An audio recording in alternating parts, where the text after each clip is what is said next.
MR constructions వాళ్ళు గుంటూరుకు 3 వైపులా 3 మంచి అపార్ట్మెంట్స్ నిర్మిస్తున్నారు. లాంలో రాధాకృష్ణ, గుజ్జనగూడలో యువి అర్బనైట్, తెనాలి రోడ్ లో కేవీ రెసిడెన్సీ. ఎంఆర్ కన్స్ట్రక్షన్స్ మీ ఇంటిని అందంగా నిర్మిస్తాం. धन्यवाद माननीय सदस्य. Honourable member Shri M Shri Bharat ji. Thank you, sir.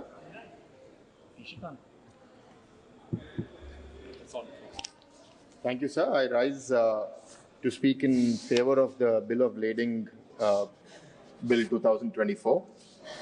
So, largely the intention to really provide legal framework and ensure that any open ends are tied up with this bill is a part of the larger agenda to improve and strengthen the maritime sector. And we support this. In the recent past also, we've seen incidents of illegal goods being shipped in, but then the question mark arises on who takes ownership of it, who has the liability for it. I'm glad that this bill does that and also gives flexibility to the central government to issue directions as and where needed based on the current changing circumstances.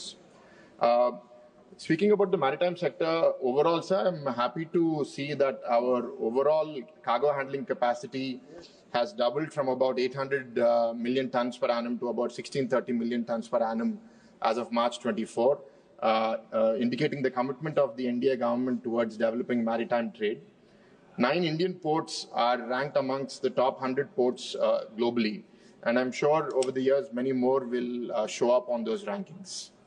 We're seeing how global events are disrupting maritime trade, like the Russia-Ukraine war, that are leading to shipping delays, higher costs, and impacting all our industries.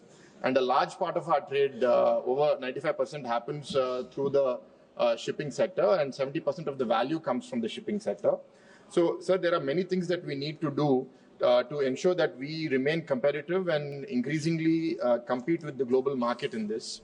I think the resources that need to be put in this direction, I have a few points on that, sir, which I would like to put in front of you to the government also.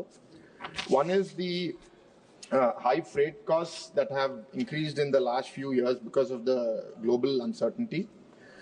How do we reduce that? The next is the shortage of containers. I think India should invest more into developing our own containers. The dependence of carriers from international companies, I think doing more manufacturing. So recently, the Hindustan Shipbuilding Yard in Visakhapatnam was awarded a contract for building 3 ships.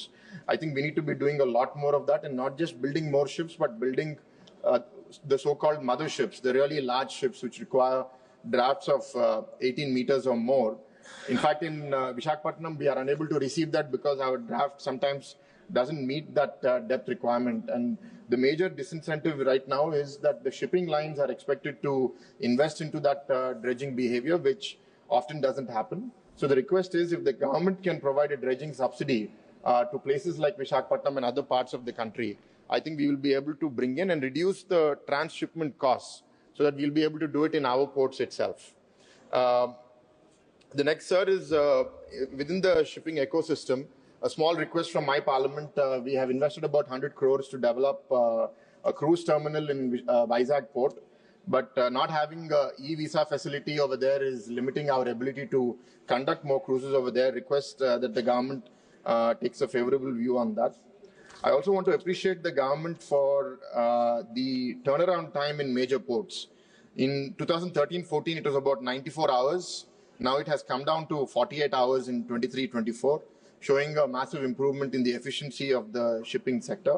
And there are many other points, but overall, I think investment into this would be critically relevant for our future, and Andhra Pradesh would be very happy to partner on this, because recently we have announced our maritime policy. We have almost 1,000-kilometer coastline, and we have notified about 14 ports, both large and minor. And we will actively seek the support of the central government and support any regulation that makes this industry more transparent, more agile, and more ready to adapt to the changing global conditions and make us a competitive force in the maritime trade. Thank you.